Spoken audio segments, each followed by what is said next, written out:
You can do that? I guess you could. We'll talk about it on Locked On UCLA. You are Locked On UCLA, your daily podcast on the UCLA Bruins. Part of the Locked On Podcast Network, your team every day.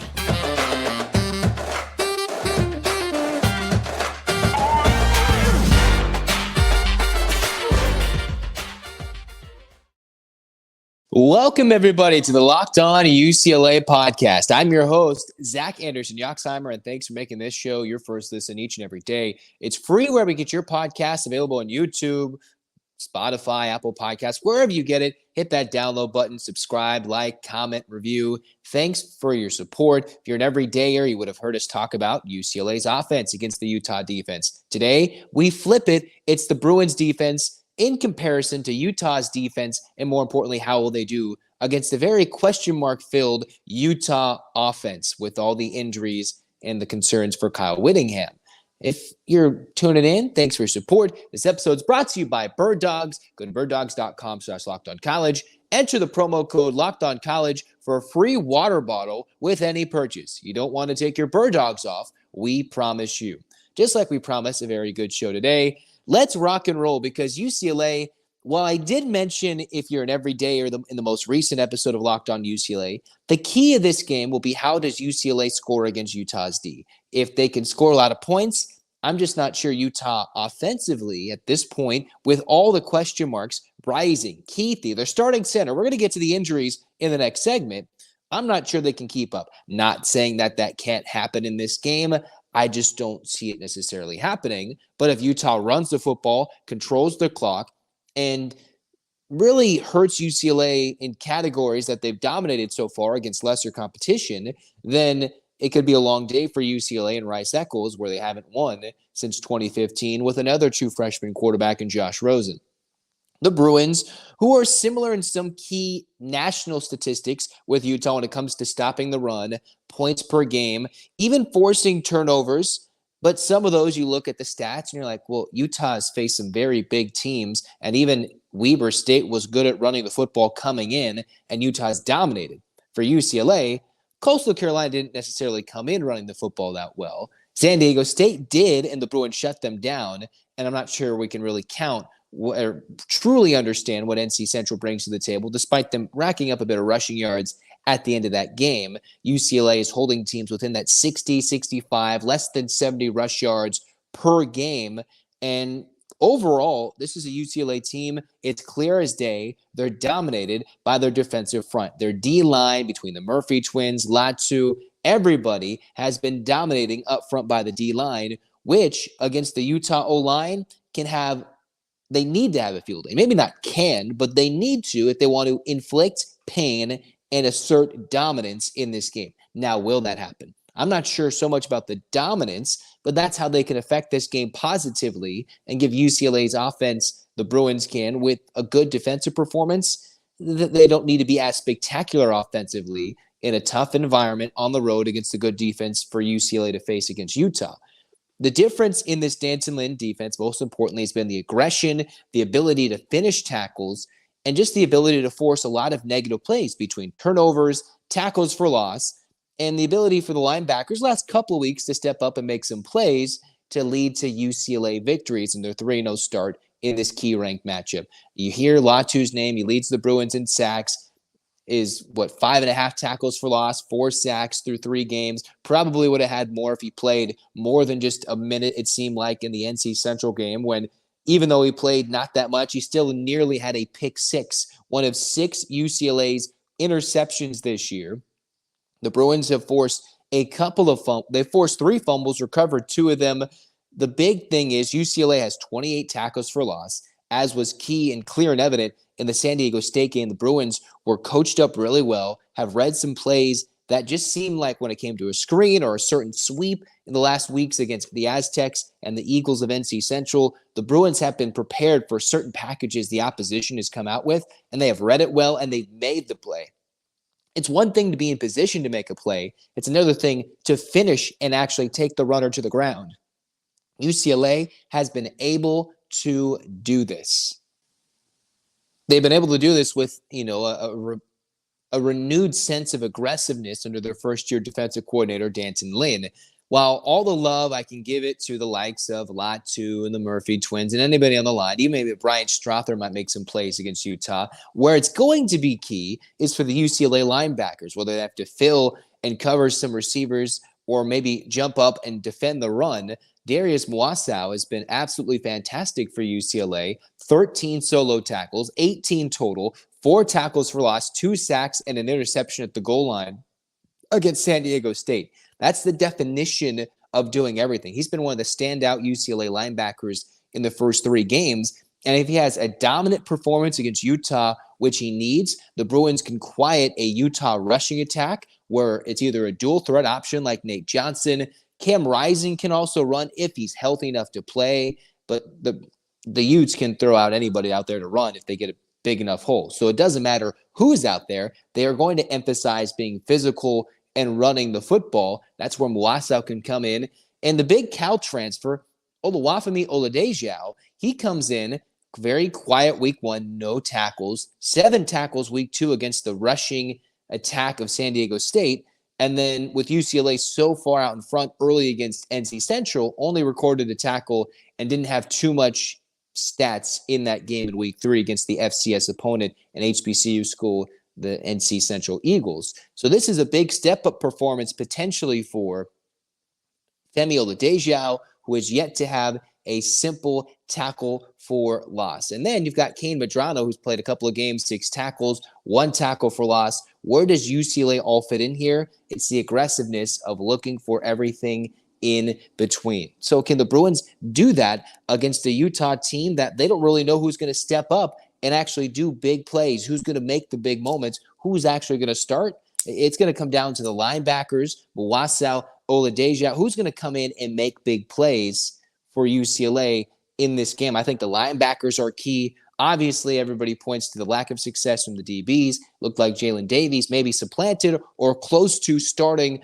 more consistently than Kenny Churchwell in the secondary, which can be very young for UCLA when you have a freshman in Ramsey. You've got Davies, who's just technically a sophomore in eligibility-wise. The Bruins are a little young on certain sides when it comes to the secondary. Will they get beat deep if Johnson goes for a play action and they let him throw it deep, despite him only throwing just about 30, 35 passes in his young Utes career in 2023, at least throwing the football, or whoever, maybe it's Rising who comes back. Whatever it is, the secondary, it's key for them not to get beat deep against Utah's offense. Now, can the UCLA D-line penetrate the O-line? Yes, that'll be a fascinating battle to see if Latu can get stopped. I'm not sure that Utah will keep him quiet all game long, but if it's the majority of the time, avoiding 21 QB hurries that the Bruins have inflicted upon the opposition the first 3 weeks, then I'm not entirely sure that Utah will be successful offensively.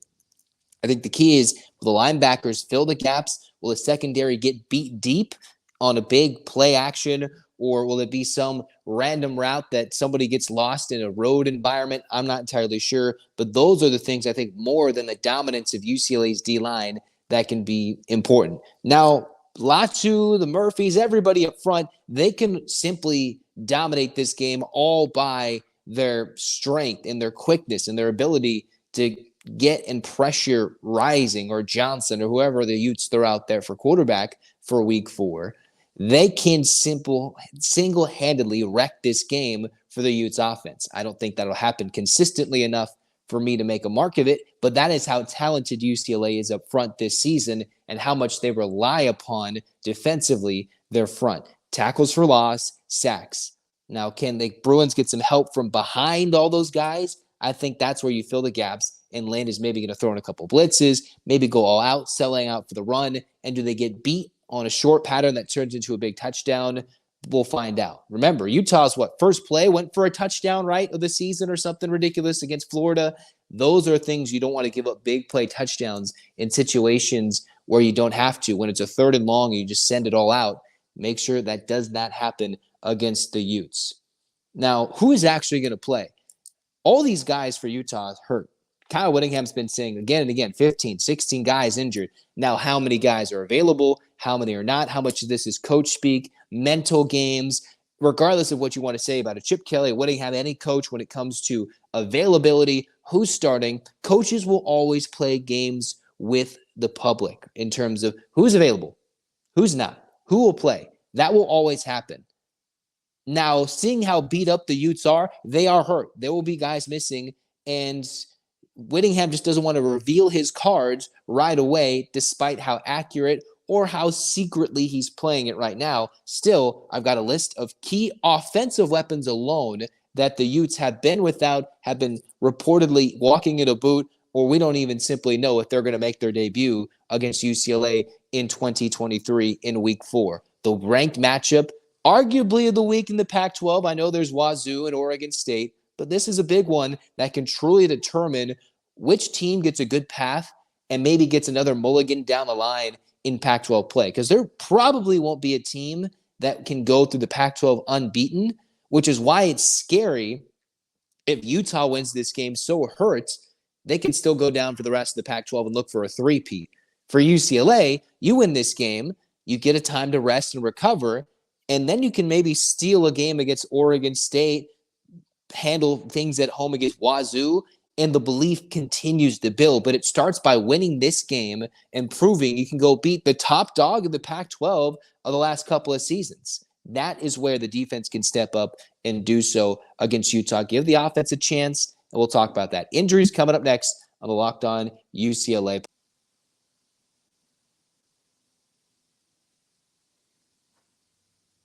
Let me tell you about why I love Birddogs so much. First off, their shorts or their pants that can make you feel so good. They're stretch khaki shorts designed to fit slimmer through the thigh and the leg, giving you a truly sculpted look. What did I wear to the game on Saturday against NC Central? I wore the Birddogs. You know what my father looked and said? "What you wearing?" I said, "I'm wearing my Birddogs, bro." He's like, "That's nice, son." I said, boom, dap it up. Go get some Birddogs. I was feeling good. Even though it was a little cloudy, I put them on, felt good. They're nice and snug, but not too much that it hurts that waist, hurts that tummy that for me is rolling up over the waistband. It felt good and snug, and they're extremely comfortable. I can throw 30 things in the pockets. They feel good. Birddogs. They are functional for any occasion, especially during the college football season. Go to birddogs.com/lockedoncollege or enter the promo code LockedOnCollege at checkout for a free Birddogs water bottle with your order. That's birddogs.com/lockedoncollege for a free water bottle at checkout. You don't want and you won't want to take your Birddogs off. We promise you.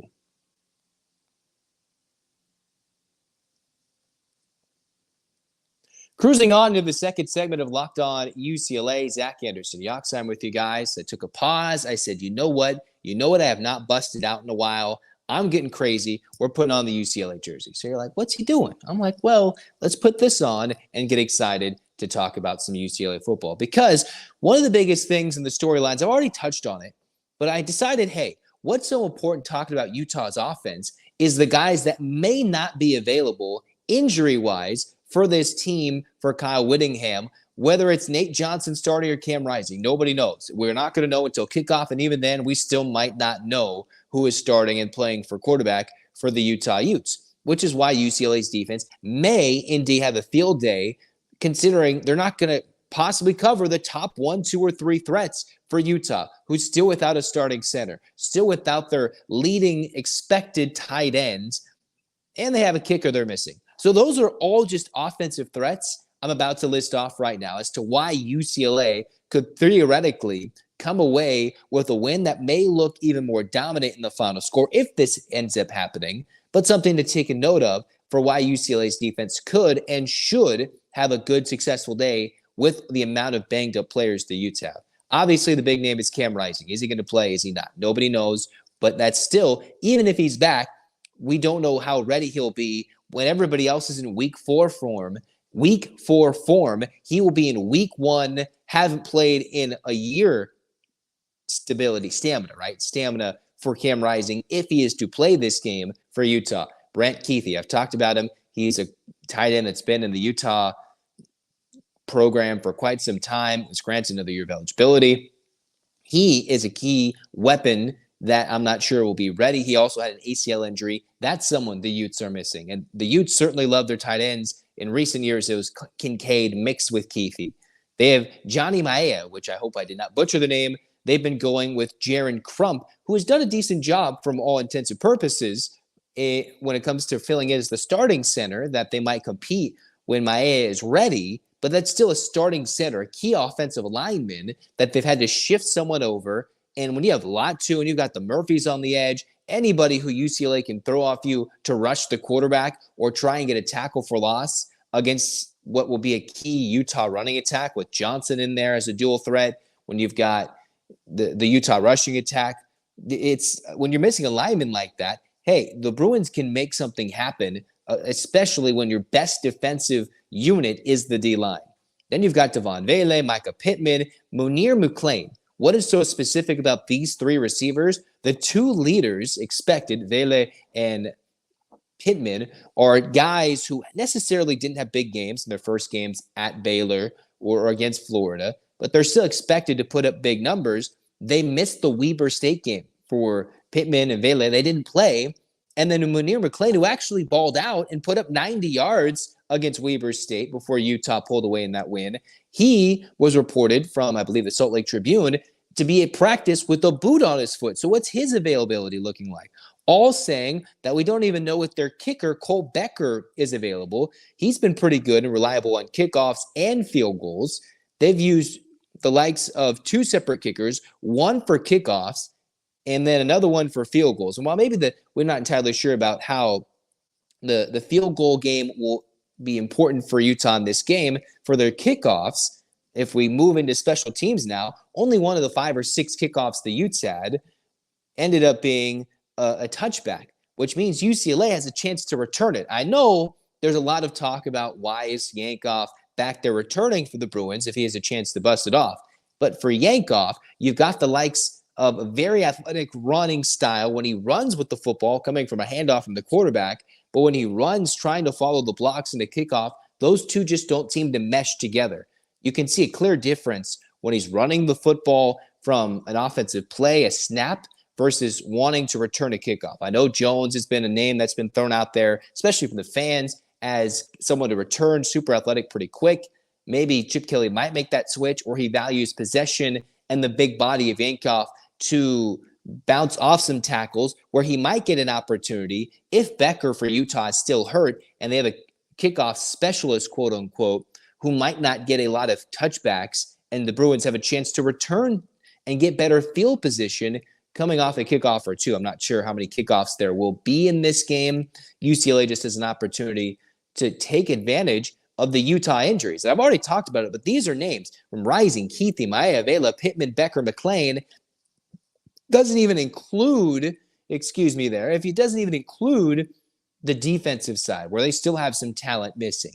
That's just offense and special teams alone that can be key to Utah getting, or in this game, not scoring as many points as they should, where the Bruins might not have to score more than 22 points to win this game in Utah. If it's a low-scoring game, that does favor the Utes, but we're not needing a UCLA 30-point performance. It's up to the defense to step up to the task, limit what is an injured team, and we'll see how everything plays out from there.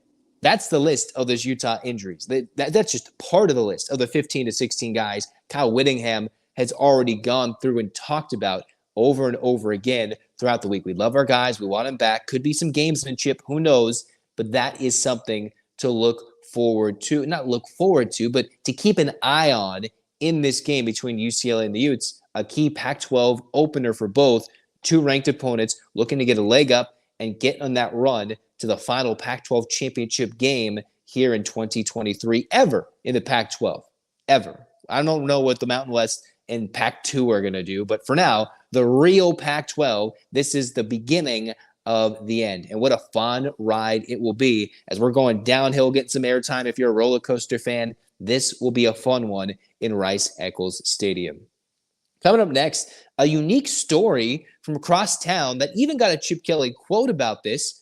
USC has suspended a local news reporter, a beat writer, I should say, if you want to be really get that clarified right there. From the Southern California News Group, there's many different reporters who do great jobs covering all the teams in Southern California, whether it be UCLA or the Trojans, or if you want to go way down and talk about San Diego State. A lot of reporters, beat reporters, even columnists who do great jobs to do their job. And USC suspended Luka Evans for 2 weeks. I want to give my thoughts, especially since Chip Kelly was asked about it during the most recent UCLA practice on September 20th.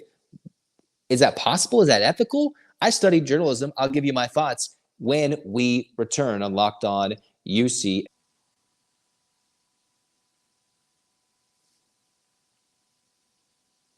Everyone should be empowered to care for themselves and their loved ones during the unexpected. That's why Jace Medical offers the Jase case. The Jase case provides 5 life-saving antibiotics for emergency use and gives you peace of mind so that you're not just hoping that you have access to medication in an emergency. Jase Medical makes sure you have the medication in hand. Jase Medical is simple. All you have to do is they handle everything from the online evaluation to licensed pharmacy medication delivery and ongoing consultation and care. Don't get caught unprepared. Save more than $360 by getting these life-saving antibiotics with Jase Medical, plus an additional $20 off by using the code LOCKEDON at checkout at jasemedical.com. That's JASE medical.com, the promo code locked on.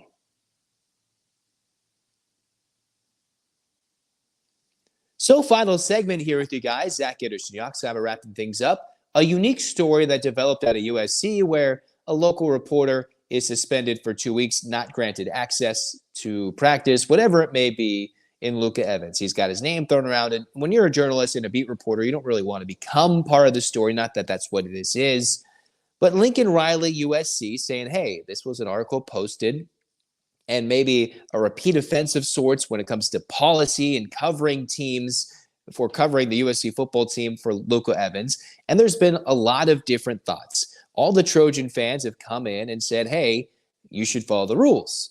Every single journalist has stepped in and says USC is absolutely missing the bar on this and failing. And you'll see every local journalist from the LA Times, the Register, all part of the SoCal News Group, every single journalist, big, far, and small, big, wide, far, and small, saying Lincoln Riley just doesn't understand what it takes to be in the LA media market. This isn't Norman, Oklahoma. Chip Kelly, who ironically is usually the best friend of the media, jokes and puns intended there, was asked about it by the media scrum before practice. What are your thoughts? His immediate question and answered the question, which was my intro. You can do that? I've never really heard about that. The end kind of being more of a loose quote. The beginning was, you can do that, questioning that. Because we know Chip Kelly, who still officially has not announced a starter, hasn't been always the most loquacious to the media like he has been in recent years about NIL, commercials, and lack of new timing rules in the NCAA, or talking about his dog to reporters, whatever it may be. He's not been the most talkative. But what he did say, which was unique, was we don't pay much attention as a group in talking about what's written, what's talked about in the media by the other people like myself, people who write for the Times, maybe it's Bro Report, doesn't matter. We all kind of do the same thing in different formats, whether it be work, whether it be interviews, whether it be talk goofiness like I get to do here for Locked On UCLA. What is this unique divide is what are the ethics when it comes to a journalistic standard for someone who can be very young in the game, in their early 20s, covering the USC Football Report. You've got all these different things. Is USC, are they completely missing the mark? Are they absolutely stupid? Is there a way where Luka actually crossed the line? Or is there a way where there can be a middle ground, where there can be lessons learned, mistakes made, and still a way for the team of sorts to be covered, right? Because Ben Bolch hasn't had to deal with this situation, at least not to my knowledge, when it comes to covering UCLA sports, football, and for basketball. So if you're missing the situation, there is a set of team policy rules that they had to deal with.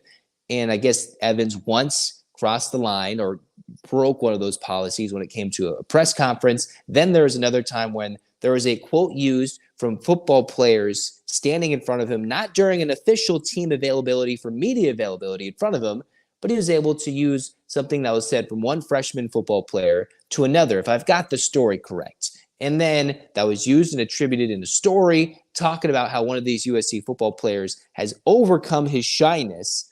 And that was one of the quotes used by the reporter in the story, which is Luka Evans. Lincoln Riley's been asked. He didn't want to go deep into detail. And now everybody on social media, if you're wondering, hey, why are the UCLA people lambasting on USC? Why is Lincoln Riley getting hated on? For me, in my experience as broadcaster and having studied journalism, it brings across a unique question and a unique thought. What is the ethical standard? Where can there be grace? And where can Lincoln Riley put his arm around, not literally or figuratively, but kind of put his arm around the reporter, schmooze the media, if you will, and say, hey, this crossed the line that we've set for you as media members, whether it be an SID who set the rules, whether it's Riley specifically coming down and yelling about these things, whoever is specifically the key target and big man or big person yelling down and making this happen.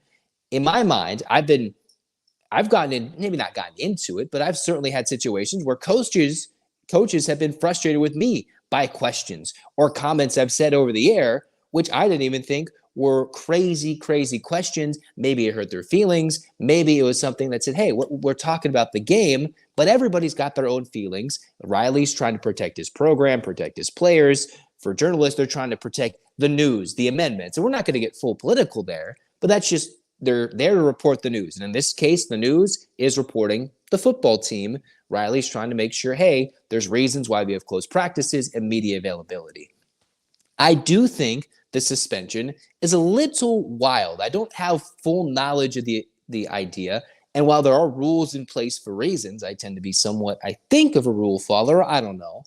There is a way to be like, hey, can we talk about this? And with this being more than one time, and if it's gone down the list, if you're not really sure with how the media relations world works, SIDs are the superheroes of college athletics, especially in pros too, sports information directors. So they've got to deal with this, whether it's the nonsense from a coach, whether it's media requests. UCLA, SC, they probably, all the bigger name schools get a lot more than, say, smaller mid-majors, than the group of fives when they're not winning anything, or even the D2 schools that have SIDs, D3s, NAIA, lower level college athletics that you didn't even know existed. They all have SIDs of some sort, someone who is there to handle a media story or handle the information being pushed out from a university. Those are the superheroes. So I kind of was asking around, wondering, hey, what does this mean, right? Getting SIDs perspectives, getting, people who study journalism. In my personal opinion, I'm not sure how the suspension really furthers along the conversation. A full 2-week suspension, but now they could have gone even crazier and suspended him for a full year. It does seem a little unique, not the best option, but USC was clearly offended for one reason or another. And I kind of like to say, all right, what's the ethical boundary? Do you use that quote if it's so egregious, even if it's in a positive light? I always like to be a little more questionable about, can I use this? Should I use this? But I do kind of think of think along the lines of the journalist as, hey, this was said in front of me. I'm covering the team. Can I use this? That's where the debate is, at least in this specific instance, even if media availability was not a part of the question, because this was said at a team practice or right before the team practice field, right before practice, from what I'm understanding the situation to be. You might know more information than I do. That's what I've gathered, read, and seen many articles. Many local LA area, SoCal-based newspapers have come on and written loud articles condemning what USC did. I don't agree with it, but I think we should look at it from both angles. There's the rules in place for a reason. I just don't think the suspension is the best way to have handled that. And it doesn't set the right standard, I think, that we're trying to get.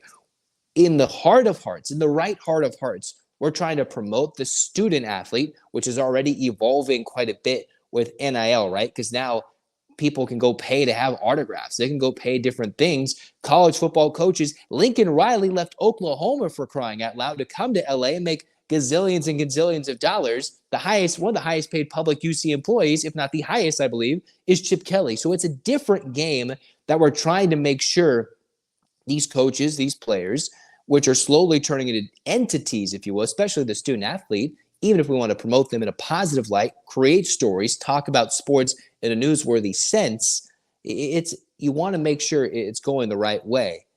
But we all, in the heart of hearts, we're just trying to have fun. We're talking sports. This is a fun thing to do. Even if it is from a newspaper as a beat writer, this is supposed to be fun. Even if Lincoln Riley can coach a good offense or bring someone over, or if Luka Evans can write a good article, or even if I am entertaining once in a blue moon on this podcast, we all hope to do it in stride with fun, with something we think we might be halfway decent at once in a blue moon, whether it's writing, whether it's coaching, or speaking endlessly and rambling on for 30 plus minutes. Not sure the suspension was the right move. It's a unique thing, but I think you can't put the full blame on one or the other. I do think it's a little far to necessarily do that. Maybe not going to come out and say, I condemn this, but it doesn't sound like the right move. But there's still more things that you have to peel back, little layers, little things that there's conversations I do not know that may or may not have happened. Maybe an email or two sent back and forth saying, hey, these are our policies. And that's just a weird thing to get into.